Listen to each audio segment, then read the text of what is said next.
안녕 얘들아, 노베드로 수학주치의 도윤글쌤이야. 이번 9월 모의고사에서 21번 문제가 조금 논란이 많이 되고 있는 것 같아. 이걸 대체 왜 출제했느냐, 무슨 의미를 갖느냐, 평가원 이제 끝났네, 고평가원의 뭐 명복을 빕니다, 이런 비아냥거리는 것도 많고, 그리고 강사분들도 사실 이게 왜 출제되는지 모르겠다, 의도를 모르겠다, 이런 얘기들을 꽤 하시는 분들이 많더라고. 그러면서 이걸 대체 왜 냈냐, 뭐 유형이냐, 목적이 뭐냐, 이렇게 말씀들 하시는데, 내가 생각하기에는 이 문제를 통해서 평가원이 하고 싶은 말이 명확히 있는 것 같아.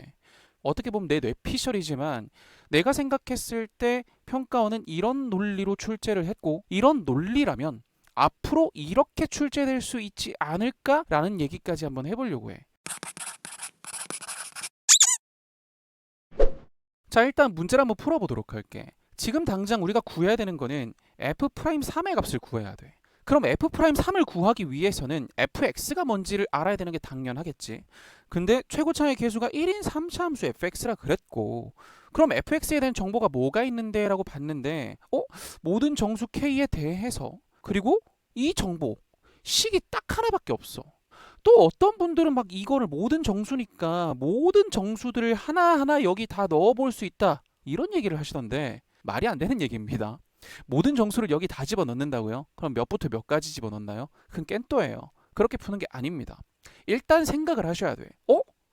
이게 뭐지? 구간 길이가 인데 그럼 평균값 정리인가? 왜냐하면 구간 길이 2에서의 평균값이니까 기울기를 의미하는 건가? 막 이렇게 긴가민가 하단 말이에요. 안 된다면 여기서 스탑을 해야 돼. 팔짱을 껴야 된다고. 팔짱 끼고 무슨 생각을 해야 되냐면, 이거 어디서 봤지? 비슷한 형태가 뭐였지? 를 떠올려야 돼. 그럼 우리는 샌드위치 정리에서 봤다는 걸 떠올릴 수가 있습니다. 이거 샌드위치 정리지. 근데 문제가 뭐냐면 샌드위치 정리는 극한에서 나왔어요. 얘는 극한에서 배웠기 때문에 극한이 무조건 필요하다고 생각을 하고 있는 거야. 그래서 샌드위치는 극한이니까 이거 안 될 것 같은데 하고, 샌드위치 아닌가 봐, 다른 형태인가 봐 라고 넘어간 친구들은 샌드위치를 봤어도 못 풀었을 겁니다. 근데 이 친구들이 간과한 게 있어요. 샌드위치 정리가 극한에서 사용할 수 있었던 이유가 뭔데요? 그걸 모르는 거야. 그걸 아셔야만 이 문제를 풀 수가 있는 겁니다. 무슨 말이냐? 개념이 정확하지 않다고요. 자, 샌드위치 정리는요, 간단히 생각했을 때 fx, gx, hx가 이렇게 연부등식 관계가 성립할 때, 얘의 값이 뭐 리미트 x가 a로 간다고 할 때 이때의 값이 t고 이때의 값이 t라면 gx의 x가 a로 갈 때의 값 또한 t다라고 정의하는 게 샌드위치 정리입니다. 근데요, 극한이 아니더라도 상관없이 생각해봐.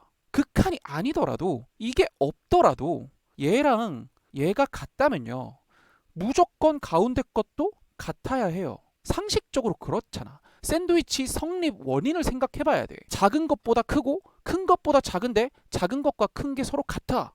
그럼 무조건 가운데 것도 같을 수밖에 없다는 게 샌드위치 성립 요건이었어.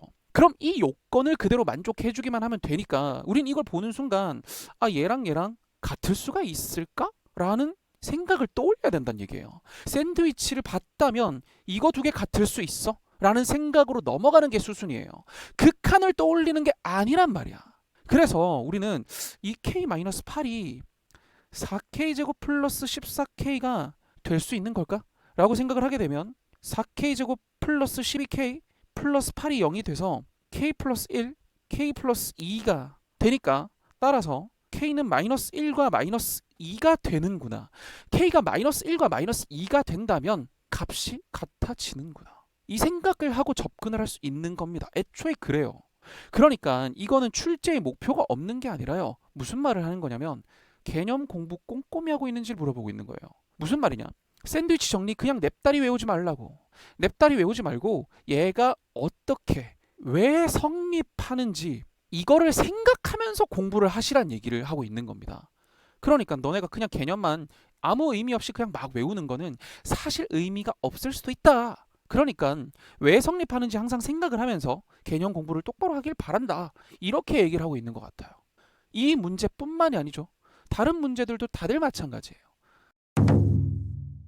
22번 문제는 어때요? 22번 문제 당연히 쉬웠어. 난이도를 얘기하려고 하는 게 아니라요, 이거를 정리를 못해서 틀린 친구들이 꽤나 있었습니다. 왜 그러냐? 이거 인수 분해니까 당연히 am 플러스 1 마이너스 am 플러스 3분의 2 k가 0이라는 것과 또는 an 플러스 1 플러스 k an이 0이라는 것도 나온다. 근데 문제가요. 이렇게만 했을 때는 이게 의미하는 바를 정확히 이해를 하지 못해서 못 풉니다. 근데 1등급을 받는 학생들은 무조건 어떻게 했냐면 an 플러스 1은 an 마이너스 3분의 2k 그리고 마이너스 kan 이렇게 정리를 필연적으로 할 수밖에 없었을 거예요. 왜 그러냐? 이 문제의 출제 단원을 생각해 보시면 됩니다. 출제 단원이 어딘데? 귀납법이지. 그럼 귀납법에서는요. 목적이 뭐예요? 목적이요. n항과 n 플러스 1항 간의 관계를 찾는 게 귀납법의 목적이에요. 쉽게 말하면 an과 an 플러스 1의 관계를 뽑아내는 게 귀납법의 목적이라고. 여기서 질문을 하나 던져보겠습니다. 그러면 an 플러스 1이 주인공이야? an이 주인공이야? 여기서 an 플러스 1이 주인공이라고 찾지 못한다면, 답변하지 못한다면 공부를 이상하게 하고 있는 거예요. 왜 그러냐면 귀납법의 목적은요. 다음 항 찾기예요. n항이 중요한 게 아니라 n항의 다음 항을 찾는 게 목적이라고. 그래서 주인공인 n 플러스 1항 기준으로 정리를 해야 된다는 겁니다. 그래서 이렇게 정리가 되어 있는 거예요. 단적인 예를 들어볼까요? 방정식의 목적이 x의 값을 구하는 거죠. 그래서 x 이꼴로 정리를 하죠, 우리는. 함수의 목적은 y 값을 구하는 게 목적입니다. 그래서 y 이꼴로 정리를 하는 거예요. 주인공이 되는 건 혼자 냅두고 나머지 값으로 정리를 하는 거예요. 이게 목적이란 얘기입니다. 그러니까 너네가 공부의 목적을 알고 있는지 물어본 거예요. 22번에서도 마찬가지로. 그러니까 이번 9월 모의고사에서 평가원이 공통적으로 하는 말은 공부의 목적을 알고 있느냐, 출제된 단원을 알고 있느냐, 이런 얘기들을 하고 있는 거라고. 그냥 무지성으로 외워서는 안 된다고 경고를 하고 있는 겁니다. 외워서도 안 돼. 그냥 문제 유형 보고 막 풀어도 안 돼. 왜? 처음 보는 유형 나오면 너네 이거 단원 생각 못 할 거고 무슨 개념이 왜 성립하는지 생각을 못 했을 테니까. 이런 얘기를 하고 있는 겁니다. 제가 사실 1대1 수업을 하면서 수학 말고 다른 것도 많이 봐줬어요. 국어도 봐주고 심지어 제가 사회문화도 봐준 적이 있습니다. 근데 사회문화 제가 살면서 공부를 한 번도 해본 적이 없어요. 근데 사회문화 문제를 풀 때 풀리더라고. 그 말이 무슨 말이냐면 사회문화 또한 그냥 개념만 외워서 해결이 될 게 아니라는 얘기를 하고 있는 거예요. 언어적으로 접근하라는 시그널을 주고 있는 거라고 느껴진다는 얘기지. 그래서 여러분들이 지금부터 수능까지 약 2달 정도가 남았는데 이 2달 동안 공부를 하실 때는 제발 공부의 목적을 생각하면서 하셔야 된다는 얘기예요. 물론 너무 등급이 낮은 5등급 이하의 친구들은 이런 생각 굳이 하실 필요가 없을 수도 있어. 까먹고 이러면 사실 출발선에조차 못 서는 거거든요. 예를 들어서 선생님 저는요 뭐 도함수의 공식이 기억이 안 나요. 그거는 출발선에 못 선 거예요. 그거는 아예 목적 얘기를 할 게 아니라 단순 암기부터 출발을 하셔야 되는데 그것부터 못한 거라고.